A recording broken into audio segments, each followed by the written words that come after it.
Welcome to my channel Set Talks. Set Talk சேனலுக்கு உங்களை அன்புடன் வரவேற்கிறேன். இன்னைய வீடியோ ரொம்பவே முக்கியமான வீடியோ ஃப்ரெண்ட்ஸ். இந்த வருஷத்துக்கான கிட்ஸோட ஃபீஸை நான் இப்போ தான் சேவிங்ஸ் கம்ப்ளீட் பண்ணி முடித்தேன். ஸோ முடிச்சுட்டு தான் உங்களுக்கு வீடியோ போடணும்னு நினச்சேன். ஸோ முடிச்சாச்சு, அவங்களுக்கான ஃபீஸ் டீட்டெயிலும் வந்துருச்சு. ஸோ நான் எப்படி இந்த அவங்க இப்போ போகக்கூடிய இந்த அகடமிக் இயர்க்கான ஃபீஸை நான் சேமித்தேன் அப்படிங்கிறத நான் உங்களோட ஷேர் பண்ணிக்கிறேன் ஃப்ரெண்ட்ஸ். லாஸ்ட் இயர் கூட உங்ககிட்ட நான் சஜஷன் கேட்டிருந்தேன். ஏன்னா என்னால் கண்டினியூஸாக சிபிஎஸ்சியில் படிக்க வைக்க முடியுமா அப்படிங்கிறது கொஞ்சம் யோசனையாக இருந்துச்சு. ஏன்னா சேவிங்ஸ் பண்ணுறது வந்து ரொம்ப ஸ்ட்ரகிளாக இருக்குது. ஈவன் தோ நான் பணம் சேமித்தா கூட நான் கட்டுற பணம் ஒர்த்தா என்ன அப்படின்னு தெரியல. பட் நிறைய பேர் வந்து நீங்கள் தாராளமாக மெட்ரிக் இல்லைன்னா வந்து ஸ்டேட் போர்டுக்கு மாற்றிருங்க, நம்ம அந்த அமௌண்ட்டை சேவ் பண்ணி நம்ம வேறு பர்பஸ்க்கு யூஸ் பண்ணலாம் அப்படின்னு எனக்கு சஜஷன் கொடுத்துருந்தீங்க. இப்போ நானும் என் ஒய்ஃபும் பசங்கள்கிட்ட கூப்பிட்டு பேசினோம். இந்த மாதிரி நம்ம வந்து மெட்ரிக் இல்லைன்னா ஸ்டேட் போர்டு மாறிக்கிறீங்களா அப்படின்னு கேட்டப்போ அவங்க வந்து அப்பா நாங்கள் 5th வரைக்கும் நாங்கள் படிச்சுக்கிறோம் அப்படின்னு சொல்லிட்டு கொஞ்சம் ஃபீல் பண்ண ஆரம்பிச்சிட்டாங்க, இப்போ மாற்றிடாதீங்க அப்படின்னு. ஸோ அவங்க சின்ன பிள்ளைங்க இல்லையா. பட் ஆனால் நான் வந்து கொஞ்சம் ரொம்ப நேரம் அவங்கள கவுன்சில் பண்ணேன். ஏன்னா நம்ம இந்த மணியை வச்சு நம்ம வந்து வேஸ்ட்டாக ஒரு லோயர் கிளாஸ்க்கு லட்சக்கணக்கில் கட்டுறதை காட்டிலும் அதில் வந்து ஒரு பாதி கட்டினா கூட நம்ம ஒரு ஸ்டேட் போர்ட் ஸ்கூலில் ஒரு நல்ல ஒரு எஜுகேஷன் கிடைக்கும். மிச்சம் அமௌண்ட்டை நம்ம ஹையர் எஜுகேஷனுக்காக சேர்த்து வைக்கலான்னு சொல்கிறப்ப அவங்களுக்கான அந்த மெச்சூரிட்டி இல்லை, அவங்க சின்ன பிள்ளைங்க இல்லையா. சரி, எனிவேஸ் வந்து ஒரு 5th வரைக்கும் படிக்க வைக்கலாம் அப்படின்னு ஒரு சஜஷன் எடுத்திருக்கோம். அவங்ககிட்டையும் நாங்கள் ஸ்ட்ரிக்டாக சொல்லிட்டோம்.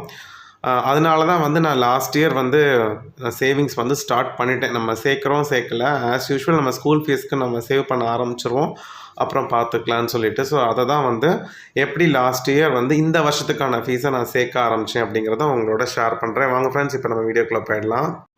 பொதுவாக ஃப்ரெண்ட்ஸ், என்னோடய சேவிங்ஸ் நான் எப்படி பசங்களுக்கு ஸ்கூல் ஃபீஸ்க்கு எப்படி ஸ்டார்ட் பண்ணேன்னா, அவங்களுக்கு வந்து 2 வயசாக இருக்கும் பொழுது கரெக்டாக அவங்களோட 2nd பர்த்டே எந்த வருஷம் வருதோ, ஸோ அடுத்த வருஷம் அவங்கள வந்து ப்ரீகேஜி போட்டுருவோங்கிறது தெரியும். நான் அதனால் என்ன பண்ணிட்டேன்னா, அவங்களோட 2nd பர்த்டே வந்துச்சு இல்லையா, அந்த 2nd பர்த்டேவோட அந்த அகாடமிக் இயர், அதாவது அவங்க 2nd பர்த்டே வரதுக்கு முன்னாடி ஒரு ஜூன் ஆரம்பிக்கும் இல்லை, ஸோ அடுத்த ஜூன் வந்து அவங்க ப்ரீகேஜி சேர்ந்துருவாங்க அப்படின்றத கால்குலேட் பண்ணி அவங்களுக்கு 2 வயசு இருக்கும் பொழுதே நான் வந்து ப்ரீகேஜிக்கான ஃபீஸை நான் ஸ்டார்ட் பண்ணிட்டேன்.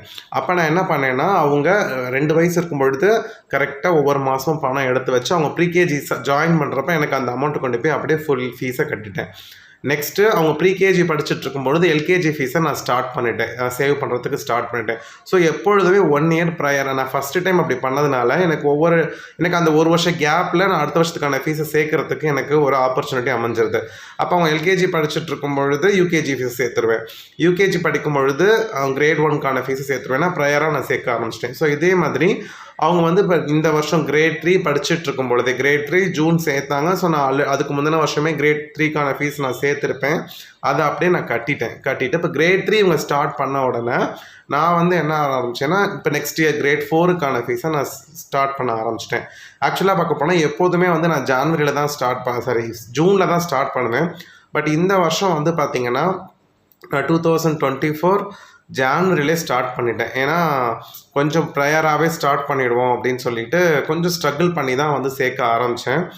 இந்த வருஷம் பார்த்திங்கன்னா எவ்ரி மந்த் என்னால் 10,000 எடுத்து வைக்க முடியல, ரொம்ப ஸ்ட்ரகிளிங்காக இருந்துச்சு. ஸோ நீங்கள் இப்போ பார்ப்போம் ஒவ்வொரு மாதமும் எப்படி எடுத்து வச்சேன், எப்படி அவங்களுக்கான ஃபீஸை வந்து நான் சேமிச்சேங்கிறத சொல்கிறேன். ஆக்சுவலாக பார்க்க போனால் ஜான்வரி 2024 வந்து சேவிங்ஸை நான் ஸ்டார்ட் பண்ண ஆரம்பித்தேன். அப்போ வந்து பார்த்திங்கன்னா ஜான்வரி மாதம் 4,200 தான் ஸ்கூல் ஃபீஸ்க்குன்னு எடுத்து வைக்க முடிஞ்சுச்சு. நீங்கள் அந்த லாஸ்ட் இயர் நான் போட்ட பட்ஜெட் வீடியோலாம் பார்த்தீங்கன்னா உங்களுக்கு தெரிஞ்சிருக்கும். இந்த அமௌண்ட் தான் ஸ்கூல் ஃபீஸ்க்குன்னு எடுத்து வச்சேன். பிப்ரவரி மாதம் 7,700 எடுத்து வச்சேன். மார்ச் மாதம் வந்து பார்த்திங்கன்னா 8,200 எடுத்து வச்சேன். ஏப்ரல், மே, ஜூன், ஜூலை இந்த 4 மாதத்துக்கு வந்து பார்த்திங்கன்னா ஒரு மாதம் மட்டும் நான் பட்ஜெட்டில் காமிச்சிருப்பேன் 10,000. மிச்சம் 3 மாதம் வந்து பார்த்திங்கன்னா காமிச்சிருக்க மாட்டேன். ஏன்னா ஸ்கூல் ஃபீஸ்க்கு என்னால் எடுத்து வைக்கவே முடியல. அதுக்கப்புறம் அந்த மாதத்தில் நான் பண்ண பார்ட் டைம் ஜாபில் கொஞ்சம் கொஞ்சமாக 1,000 2,000 எடுத்து ஒரு 10,000 தனியாக சேர்த்து அந்த ஸ்கூல் ஃபீஸ்க்குன்னு போட ஆரம்பித்தேன். ஸோ எந்த மாதம்லாம் நான் வந்து எடுத்து வைக்க முடியலையோ அந்த மாதம் எக்ஸ்ட்ராவாக இந்த part time medical transcription job எக்ஸ்ட்ராவாக ஒரு 2000 வரும் பெர் டேக்கு வந்து ஒரு 500 அடுத்த நாளைக்கு வந்து இன்னொரு 200 எக்ஸ்ட்ராவாக அடித்து ஒரு 10,000 வர வரைக்கும் கொஞ்சம் ஹார்ட் ஒர்க் பண்ணி நான் எடுத்து வச்சிட்டேன். இது மாதிரி தான் வந்து பார்த்திங்கன்னா ஜூலை வரைக்கும் எடுத்து வச்சேன். ஆகஸ்ட் மாதம் வந்து பார்த்திங்கன்னா 8,400 எடுத்து வச்சேன். அதே மாதிரி செப்டம்பரும் அதே மாதிரி தான் எடுத்து வைக்க முடியல. அப்புறம் எக்ஸ்ட்ராவாக வந்து ஒர்க் பண்ணி தான் 10,000 எடுத்து வச்சேன். அக்டோபர் மாதம் 8,400. நவம்பர் மாதம் அதே மாதிரி கொஞ்சம் எக்ஸ்ட்ராவாக ஏர்ன் பண்ணி 10,000.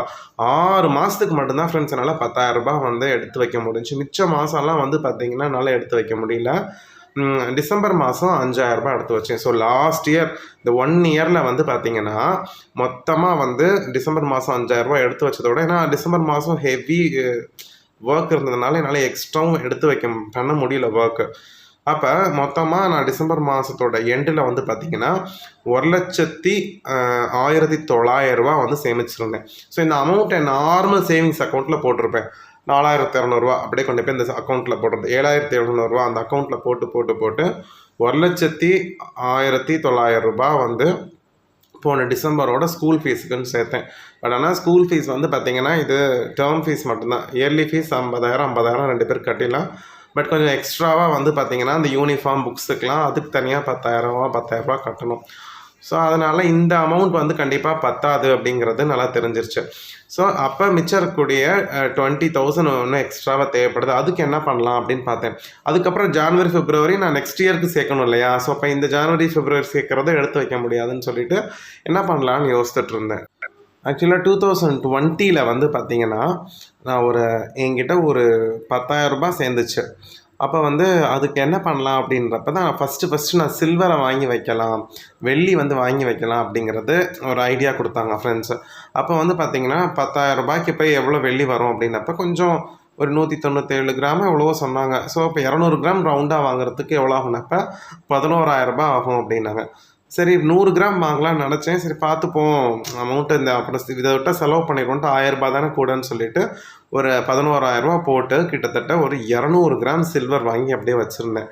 இது ஒரு சேவிங்ஸாக இருக்கட்டும். எப்படி கோல்டு மாதிரி இப்போ இதே கோல்டுனா 2 கிராம் அந்த தான் இப்போ வாங்க முடிஞ்சிச்சு. 2 கிராமோ 3 கிராமோ தான் வாங்க முடிஞ்சிச்சு. சரி எதுக்கு, அதனால் நம்ம சில்வரில் இன்வெஸ்ட் பண்ணி பார்ப்போம் அப்படின்னு சொல்லிவிட்டு அந்த ஒரு 200 கிராம் வாங்கி அதை வச்சுருந்தேன். ஆக்சுவலாக அந்த 11,000 வந்து பார்த்திங்கன்னா என்னோடய யூடியூபோட ஃபஸ்ட்டு மந்த்து சேலரி வந்து அந்த இயர் வாங்கினேன்னு நினைக்கிறேன். நவம்பரில் வாங்கினேன். நவம்பர்லேயே டிசம்பர்லேயே வாங்கினேன். ஸோ அந்த அமௌண்ட்டு அதுக்கப்புறம் அந்த ஃபெஸ்டிவல் கொடுத்த அந்த அமௌண்ட் இதெல்லாமே சேர்த்து போட்டு தான் அந்த 200 கிராம் சில்வர் வாங்கி வச்சுருந்தேன். அது அப்படியே அது பாட்டுக்கு இருக்கட்டும் அப்படின்னு சொல்லிட்டு விட்டுட்டேன். இப்போ நல்லா விலை ஏறிடுச்சு பார்த்திங்கன்னா. இப்போ இந்த 5 வருஷத்தில் பார்த்திங்கன்னா நல்ல விலை டபுள் ஆகிடுச்சு. அப்போ வந்து நான் இப்போ போய் சரி பார்ப்போம், இந்த சில்வரை நம்ம என்ன செஞ்சிடலாம், நம்ம சேல் பண்ணிடலாம் அப்படின்னு சொல்லிட்டு நான் போய் கேட்டப்போ இப்போ வந்து 111 அப்படிங்கிற ரேட்டுக்கு இப்போ இருக்குது. 111, 12 அந்த ரேஞ்சுக்கு தான் இருக்குது. பட் ஆனால் விற்கிறப்ப அவங்க எப்போதுமே ஒரு 10 ரூபா 12 வந்து கம்மியாக தான் கொடுக்குறாங்க. ஸோ அப்போ எனக்கு இந்த 200 கிராம் சில்வரை வந்து ஒரு கிராமுக்கு 100 தரும். 97 என்னவோ சொன்னாங்க. அதுக்கப்புறம் பேசி 100 நல்லா பியூர் சில்வர் அவங்க கடையில் தான் எடுத்ததுனால அப்புறம் 100 rupees பெர் கிராமுக்கு தரோன்னு சொல்லி கரெக்டாக 20,000 வந்து எனக்கு அந்த இது கிடச்சிச்சு. அப்போ ஒரு 9,000 போல் எனக்கு நல்லாவே லாபம் கிடச்சிருக்கு. இப்போ தான் தெரியுது, இப்போ சில்வர் கூட நம்ம வாங்கி வச்சு லாங் டேர்முக்கு அப்புறம் விற்றோம் அப்படின்னா அதுலேயுமே நல்ல லாபம் கிடைக்கிது அப்படிங்கிறது தெரிஞ்சு. ஆனால் வாங்குறப்ப இந்த ஜிஎஸ்டி அதெல்லாம் போட்டாங்க. ஆனால் விற்கிறப்ப நமக்கு ஜிஎஸ்டி அதெல்லாம் கொடுக்கல. ஆனால் அது ரேட் ஏறின்றதுனால விற்கிறப்ப ஒரு கிராம் எவ்வளவோ அந்த கிராம்லேருந்து ஒரு 10 ரூபா 12 ரூபா குறைச்சி அந்த ரேட்டுக்கு தான் கொடுக்குறாங்க. எனிவேஸ் வந்து 12 ரூபா குறைச்சாலும் நான் அன்றைக்கி வாங்கின ரேட்டோட அந்த 100 rupeesங்கிறது கொஞ்சம் டபுளாக இருந்ததுனால எனக்கு கிட்டத்தட்ட ஒரு 9,000 கிட்டத்தட்ட டபுள் மடங்கு வந்து எனக்கு இதில் லாபம் கிடச்சிருக்கு ஃப்ரெண்ட்ஸ். ஸோ இப்படி தான் வந்து என்னோடய ஸ்கூல் ஃபீஸ்க்கு 1,20,000 வந்து நான் இந்த வருஷத்துக்கு சேமிச்சிருக்கேன். ஸோ இந்த வீடியோவை இங்கே முடிச்சுக்கிறேன் ஃப்ரெண்ட்ஸ். இந்த வீடியோ உங்களுக்கு பிரயோஜனமாக இருந்துச்சு நீங்கள் நம்பினீங்கன்னா மறக்காமல் இந்த வீடியோவை உங்கள் ஃப்ரெண்ட்ஸ்க்கு ஷேர் பண்ணுங்கள். உங்களோட கமெண்ட் செக்ஷனில் தாங்க ஃப்ரெண்ட்ஸ். அடுத்த வீடியோவில் உங்கள் எல்லாரையும் பார்க்குறேன். Bye friends.